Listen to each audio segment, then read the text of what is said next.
आइए हम लोग जो है आज पढ़ेंगे फिजिक्स का, ठीक ना।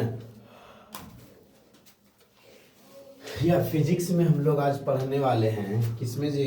फिजिक्स में। इसका शॉर्ट नेम हो जाता है PHY, हिंदी में जिसको कहते हैं हम लोग क्या चीज? ये क्लास आप लोगों का कौन सा चल रहा है? जिसमें हम आप लोगों को समतल दर्पण की जानकारी के बारे में बताते हैं, जो आप लोगों को एग्जाम हॉल में पूछा जाता है, ठीक ना। अब ये जरूरी नहीं है कि दो चार गो पूछ दे, कोनो एक पूछ दे, कोई बड़ी बात नहीं है। या आपके स्कूल के एग्ज़ाम में पूछे, या आपके कोचिंग के एग्ज़ाम में पूछे, या बिहार बोर्ड में पूछ दे, ठीक ना। तो आप लोग इस चीज़ों को ध्यान से समझिएगा, क्योंकि ये समतल दर्पण की जानकारियाँ जो है कम दी जाती है, क्योंकि इसका उपयोग कम होता है इसलिए। लेकिन आप लोग इसे अगर ध्यान से देखिएगा तो अभी जस्ट में समझ जाइएगा और बहुत जल्दी समझ जाइएगा। ध्यान से सुनना है आप लोगों को। पहला नंबर कह रहा है हम लोगों का कि समतल दर्पण कहते किसको है। तो समतल दर्पण की बात आई है तो सीधी बात है कि जिस दर्पण की परावर्तक सतह समतल हो। आप लोगों को बता चुके हैं परावर्तक सतह क्या होता है। परावर्तक सतह जैसे आप लोग देख सकते हैं, ये सतह जो ये जैसे बोर्ड है, ठीक ना, ये कह रहा है कि जिस दर्पण की परावर्तक सतह। अब जैसे आप ये बोर्ड देख रहे हैं, इस बोर्ड पर अगर प्रकाश पड़ेगा, ठीक ना, तो इनसे टकराने के बाद पुनः उसी माध्यम में चल जाएगा, जिस दिशाओं से आया है उसी दिशाओं में चल जाएगा। सीधी बात है। जैसे मान लेते हैं इधर से हम लाइट मारे तो इस पर पड़ने के बाद इसी दिशाओं में पुनः चल गया। अगर ये प्रकाश का परावर्तन करता है और निश्चित रूप से, ठीक ना, और नियमानुसार, ठीक, तो वही हमारा परावर्तन सतह कहलाता है। मतलब जो सतह प्रकाश का परावर्तन करे वह परावर्तक सतह कहलाता है, ठीक ना। तो कह रहा है कि जिस दर्पण की परावर्तक सतह समतल हो। समतल मतलब होता है बराबर हो, ठीक है। जैसे आप ये बोर्ड देख सकते हैं, ये हमारा परावर्तक सतह समतल है, तो आप इस चीज को मान सकते हैं कि हमारा ये समतल दर्पण की तरह कार्य कर रहा है, ठीक है ना। उन्हें हम लोग समतल दर्पण कहते हैं। सीधी बात है, जिस दर्पण की परावर्तक सतह समतल हो उन्हें समतल दर्पण कहते हैं। अब ये परावर्तक सतह क्या होता है? जिनसे प्रकाश टकरा कर लौट जाए उन्हें कहते हैं परावर्तक सतह कहते हैं। अब देखिए इनके प्रतिबिंब जो बनेंगे, समतल दर्पण का जो प्रतिबिंब बनेगी, उनकी विशेषता क्या है, क्या क्या हमें याद रखनी है, ठीक है ना, जो हमारे एग्जाम में दिक्कतें ना डालेगी। तो पहले नंबर पर आता है कि समतल दर्पण में जो प्रतिबिंब बनेगा हर वक्त, समतल दर्पण में जो प्रतिबिंब बनेगा वो हर वक्त काल्पनिक बनेगा। क्या बनेगा? काल्पनिक, जिसको आप कहते हैं आभासी। क्या कहते हैं? आभासी प्रतिबिंब बोलते हैं। ये तो फाइनल हो गया कि समतल दर्पण द्वारा बना प्रतिबिंब जो होगा वो काल्पनिक होगा निश्चित रूप से। इसमें वास्तविक का चर्चा नहीं होगा, ये हर वक्त काल्पनिक बनाएगा, ठीक। कोई दिक्कत आप लोगों को नहीं। अब काल्पनिक को ही हम लोग आभासी कहते हैं। ये पहला हो गया। सेकेंड नंबर बातें कह रहा है कि इसे पर्दे पर उतारा नहीं जा सकता है।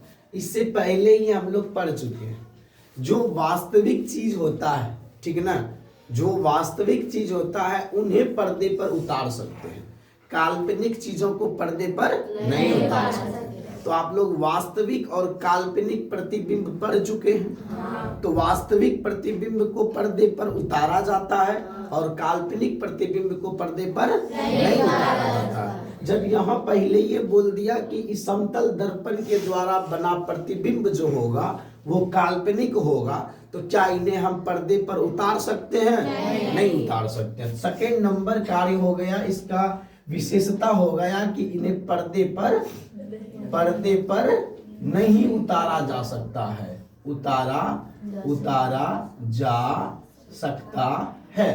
काल्पनिक होने के कारण इन्हें पर्दे पर नहीं उतार सकते। चलिए थर्ड नंबर पे आते हैं कि प्रतिबिंब सीधा और वस्तु के समान आकार का बनता है। आप लोग तो पहले भी पढ़ चुके हैं, ठीक ना, कि जो काल्पनिक प्रतिबिंब होता है वह सीधा बनता है। नहीं पढ़े हैं?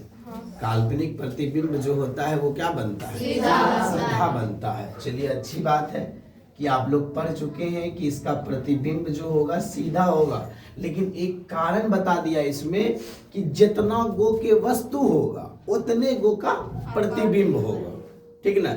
अगर 2 सेंटीमीटर का वस्तु है तो प्रतिबिंब भी क्या सेंटीमीटर? 2 सेंटीमीटर समान आकार का बनेगा, मतलब वस्तु के समान आकार का प्रतिबिंब बनेगा। अगर 10 सेंटीमीटर का वस्तु है तो प्रतिबिंब भी कितना सेंटीमीटर? 10 सेंटीमीटर का बनेगा। ये बात फाइनल हो गया? हुआ कि नहीं हुआ? अच्छा, अगर कह दे कि वस्तु 50 सेंटीमीटर का है तो प्रतिबिंब भी 50 सेंटीमीटर का बनेगा। बनेगा कि नहीं बनेगा? और वो प्रतिबिंब हरदम क्या बनेगा? काल्पनिक बनेगा। क्या बनेगा? काल्पनिक। तो ये और काल्पनिक के साथ साथ वो प्रतिबिंब कैसा होगा? सीधा होगा। कैसा होगा? सीधा होगा। ये बात फाइनल हुआ आप लोग के माइंड से कि समतल दर्पण पर बना प्रतिबिंब जो है काल्पनिक बनेगा, ठीक, और क्या बनेगा? सीधा बनेगा। और साथ में कहा जाए तो वस्तु के आकार का बनेगा। क्या चीज? प्रतिबिंब। प्रतिबिंब जो है वस्तु के आकार का बनेगा। तो अभी आपको बताएं कि वस्तु के आकार का बनेगा। वस्तु के क्या चीज? आकार का बनेगा क्या? प्रतिबिंब। क्योंकि हम लोग ये प्रतिबिंब की विशेषता बता रहे हैं ना, इसका मतलब है एग्जाम्पल के तहत अगर जाइएगा, अगर 10 सेंटीमीटर की वस्तु है तो समतल दर्पण पर उसका प्रतिबिंब कितना बनेगा? 10 सेंटीमीटर का प्रतिबिंब भी बनेगा। कोई दिक्कत नहीं ना? अच्छा, अगर दूसरे एग्जाम्पल में जाए कहा कोई 50 सेंटीमीटर का वस्तु है तब तो इसका प्रतिबिंब कितना सेंटीमीटर? 50 सेंटीमीटर। क्या बोला? वस्तु के आकार का बनेगा क्या? प्रतिबिंब। तो 50 सेंटीमीटर की वस्तु है जिसका प्रतिबिंब भी क्या बनेगा? अगर मान लो कि अगर कोई वस्तु 2.5 सेंटीमीटर की है तो इसका प्रतिबिंब कितना बनेगा? 2.5 सेंटीमीटर ही बनेगा। नहीं, इसका प्रतिबिंब जो है वस्तु के आकार का बनता है। कोई दिक्कत? ये बातें आप लोग ध्यान में रखिएगा। बच्चे लोग बौखला जाते हैं क्योंकि उनको पढ़ाया जाता है, अधिक से अधिक मात्राओं में उपयोग किया जाता है दर्पण में अवतल दर्पण और उत्तल दर्पण। बीच में ये समतल दर्पण की जानकारियों कम होने की वजह से खो जाते हैं ये लोग, ठीक ना। ये समतल दर्पण को ही खो जाता है। तो आप लोग इसको अगर ध्यान से याद रखिएगा और ध्यान में रखिएगा तो बहुत जवाब हम लोग दे सकते हैं। चलिए तीसरे के बाद हम लोग चौथे पर आते हैं कि प्रतिबिंब समतल दर्पण के उतने ही पीछे होता है जितना वस्तु समतल दर्पण के सामने होता है। अब मतलब हो गई दूरियों। क्या हो गई? दूरियों। कहा क्या कहा? प्रतिबिंब समतल दर्पण के उतने ही पीछे बनता है जितनी वस्तु समतल दर्पण के सामने, मतलब समतल दर्पण के जितनी दूरी पर वस्तु है उतने ही दूरी पर प्रतिबिंब भी बनेगा। तो ये दूरियों के बारे में बता रहा है। नहीं, अगर समतल दर्पण के 5 सेंटीमीटर की दूरी पर वस्तु है तो उसका प्रतिबिंब भी कहाँ बनेगा? 5 सेंटीमीटर की दूरी पर बनेगा कि नहीं बनेगा? क्या वही बोला ना? लेकिन हाँ, ये प्रतिबिंब कहाँ बनता है? पीछे बनता है।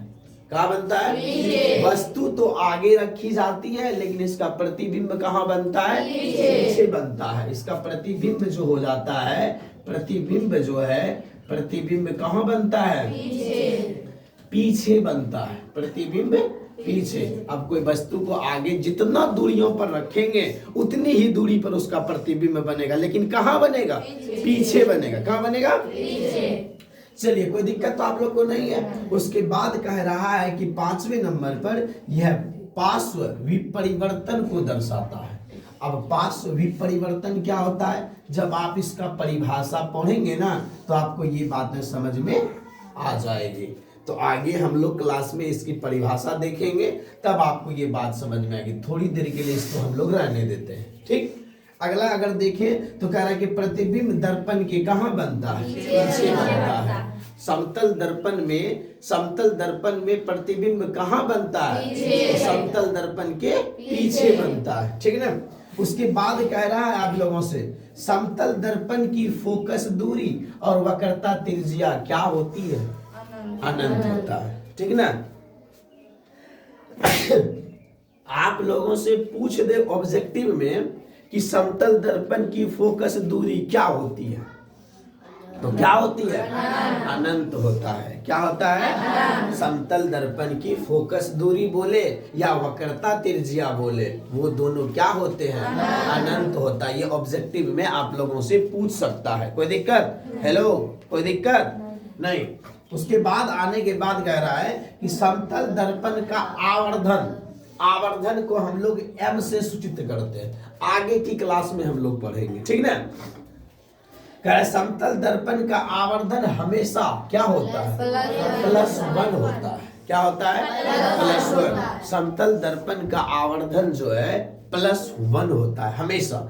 हम लोग उत्तल दर्पण में भी आवर्धन पढ़ेंगे, अवतल दर्पण में भी आवर्धन पढ़ेंगे। कोई दिक्कत नहीं। आवर्धन को हम लोग m से सूचित करते हैं। कोई दिक्कत आप लोगों को नहीं। तो आवर्धन जब पढ़ेंगे तो वो जानकारियां हमें हो जाएगी। फिलहाल हम लोग समतल दर्पण की ओर देख रहे हैं, ठीक ना। उसके बाद आप लोग का एक क्वेश्चन आ जाता है कि समतल दर्पण में आवर्धन +1 का क्या अर्थ होता है। ये बता रहा है कि समतल दर्पण का आवर्धन जो है वो +1 होता है। होता है कि नहीं होता है? हाँ। होता है ना। आखिर इसका क्या अर्थ है, कारण क्या है इसका, ठीक ना। तो ये कह रहा है कि समतल दर्पण में आवर्धन m+1 का 2 महत्वपूर्ण अर्थ इस प्रकार है। इनके 2 अर्थ होते हैं। एक तो देखिए प्लस का अर्थ हो जाएगा और एक 1 का अर्थ हो जाएगा। अब देखते हैं दोनों का अर्थ क्या है। पहला नंबर कह रहा है संख्या 1 का अर्थ क्या है। ये देखिए +1 दिया है ना, 1 दिया है ना, तो संख्या है ना एक तरह से, या आप उसको अंक बोलिए। तो कह रहा है कि संख्या 1 का अर्थ क्या है, तो प्रतिबिंब का आकार और वस्तु के आकार के बराबर होता है। अभी आप लोग पढ़े हैं ना ऊपर में कि समतल दर्पण में प्रतिबिंब का आकार और वस्तु का आकार क्या होता है? बराबर होता है। यही ना एग्जाम्पल है। अगर 10 सेंटीमीटर की वस्तु है तो प्रतिबिंब भी 10 सेंटीमीटर का बनेगा। अगर 50 सेंटीमीटर की वस्तु है तो प्रतिबिंब भी 50 सेंटीमीटर का बनेगा। लेकिन कहाँ बनेगा? दर्पण के पीछे बनेगा। कहाँ बनेगा? दर्पण के पीछे बनेगा। तो वही कह रहा है कि ये एक बताता है कि प्रतिबिंब का आकार वस्तु के आकार के क्या होता है? बराबर होता है। और प्लस का चिन्ह बताता है कि देखिए क्या है, धनात्मक चिन्ह यानी कि प्लस का अर्थ होता है कि प्रतिबिंब आभासी और सीधा है। प्लस जो बता रहा है, प्लस का मतलब क्या होता है? ऊपर की ओर ना, एरो किधर की ओर? ऊपर की ओर। नहीं, तो ये बता रहा है कि आभासी है। क्या चीज? आभासी है और मतलब काल्पनिक है। जिसको आभासी मतलब काल्पनिक ही ना होता है, आभासी है। और ये क्या है? सीधा है। कोई दिक्कत आप लोगों को? इसमें आप लोगों से क्वेश्चन पूछ सकता है कि समतल दर्पण की कोई 3 समतल दर्पण द्वारा बने प्रतिबिंब की कोई 3 विशेषता बतावे, कोई 4 विशेषता बतावे। तो क्या आप लोग बता सकते हैं कि नहीं बता सकते हैं? बता सकते हैं जी। पहले कंडीशन में जैसे हो गया कि यह प्रतिबिंब काल्पनिक होता है। आप लोगों को जो अगर ये क्वेश्चन पूछे कि समतल दर्पण के द्वारा बने प्रतिबिंब की 3 विशेषता बतावें, ठीक ना, तो आप लोग क्या लिखिएगा? समतल दर्पण द्वारा बने प्रतिबिंब की 3 विशेषता इस प्रकार है, ठीक ना। जिसमें पहला हो जाता है कि हल्का ना याद कर लीजिए, ठीक ना। जो ऐसे याद तो ये सब हो गया होगा, ठीक है। 3 को तो ऐसे ये दिख रहा है। पहले नंबर पे हो रहा है यह प्रतिबिंब क्या होते हैं? काल्पनिक होता है। काल्पनिक होने के चलते इन्हें हम पर्दे पर नहीं उतार सकते। 2 हो गया। एक तीसरा लिखना, ये नहीं लिखना है तो तीसरे नंबर को देख लीजिए ना। प्रतिबिंब जो है सीधा और वस्तु के समान आकार का बनता है। वस्तु के आकार का मतलब हुआ कहने का कि समतल दर्पण पर जितनी जितनी ऊंचाई, जितना ऊंचाई का वस्तु रहता है उतने ऊंचाई का क्या बनता है, प्रतिबिंब भी बनता है, नहीं बनता है। हाँ। इनकी 3 विशेषताएं आप लोग लिख सकते हैं, नहीं लिख सकते? हाँ। क्या आप लोगों को कोई दिक्कत नहीं। नहीं ना? चलिए हम लोग आगे की ओर चलते हैं।